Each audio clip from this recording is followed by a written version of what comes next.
6500万年前，一颗直径大约10公里的小行星撞向地球。如果当时它没有撞下来，或者偏离了原来的轨道，从地球旁边擦过去，那么今天坐在屏幕前刷视频的，可能根本不是人类。也许你现在看到的这座城市不存在，手机不存在，互联网不存在，甚至人类文明这个词都不存在。取而代之的，可能是一种完全不同的智慧生物。它们有可能长着鳞片，拥有巨大的眼睛，用2条腿直立行走，甚至建立自己的城市。听起来像科幻电影，但有意思的是，几十年前确实有古生物学家认真提出过类似的推演。如果某些小型恐龙没有灭绝，它们有没有可能最终走向高智力？这个问题真正有意思的地方，其实不是恐龙人到底长什么样，而是另一个核心问题。如果恐龙统治地球超过1亿年，却没有走向文明，那么文明到底是不是演化的必然结果？答案可能会颠覆你对进化的理解。我们先想一个非常简单的问题，如果你生活在一个食物充足、天敌不多，而且身体本身就非常强大的环境里，你有没有必要花巨大的代价去变聪明？可能没有。这恰恰是理解恐龙的第一把钥匙。人类的大脑虽然只占身体重量的2%，但它的消耗占到全身能量的20%。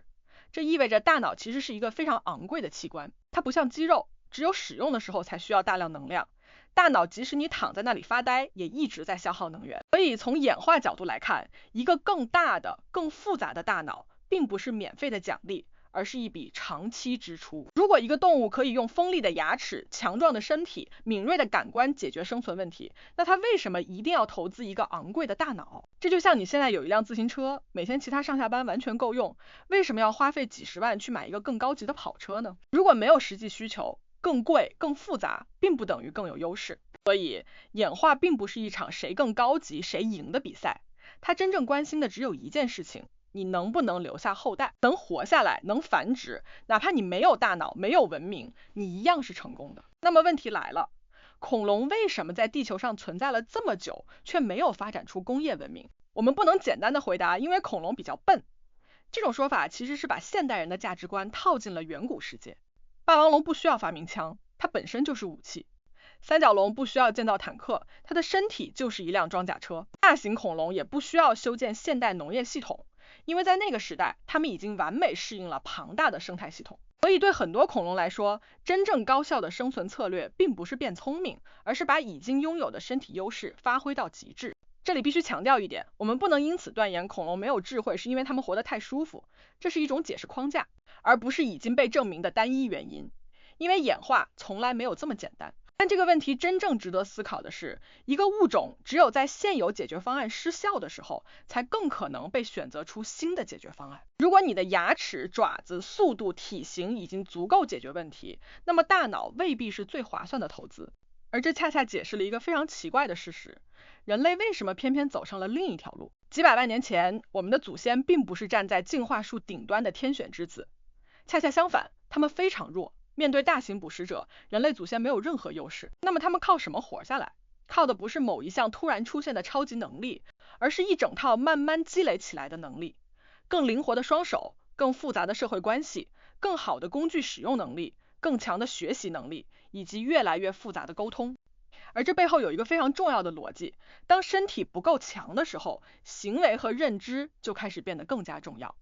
人类演化非常复杂，直立行走、工具使用、大脑扩张、社会合作、饮食变化和环境变化之间是一个持续数百万年的复杂互动过程。但可以确定的是，人类的智慧并不是某一天突然被点亮的技能，它是长期演化积累出来的结果。也就是说，人类并不是因为先聪明所以活下来，很多时候恰恰是为了活下来，我们越来越需要聪明。那么问题来了，如果恐龙不是完全没有发展高智力的潜力，那么恐龙里面有没有一个成员可能走上这条路？有一个非常著名的候选者，商齿龙。商齿龙是一类小型兽脚类恐龙，体型远比霸王龙小得多，但它拥有相对较大的脑部、优秀的视觉能力和灵活的前肢。在上世纪80年代，古生物学家戴尔·罗素提出了一个非常大胆的思想实验：如果商齿龙没有在白垩纪末的大灭绝中消失，而是继续演化数千万年，它有没有可能走向更高的智力？于是，一个极具争议也极具想象力的模型出现了，它后来被很多人称为恐龙人。罗素设想中的这种生物大致拥有几个明显的人形特征，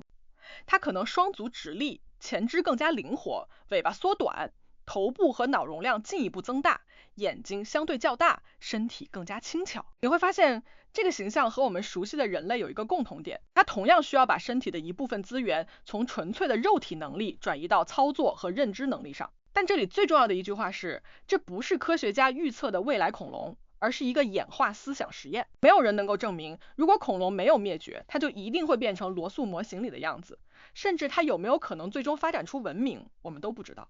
因为演化没有剧本，它不会告诉商齿龙，再努力几千万年，你就可以成为恐龙版的人类。它可能发展出更聪明的大脑，也可能变得更加敏捷，可能适应新的生态位，也可能被新的环境淘汰，甚至还有一种可能，恐龙永远不会发展出文明。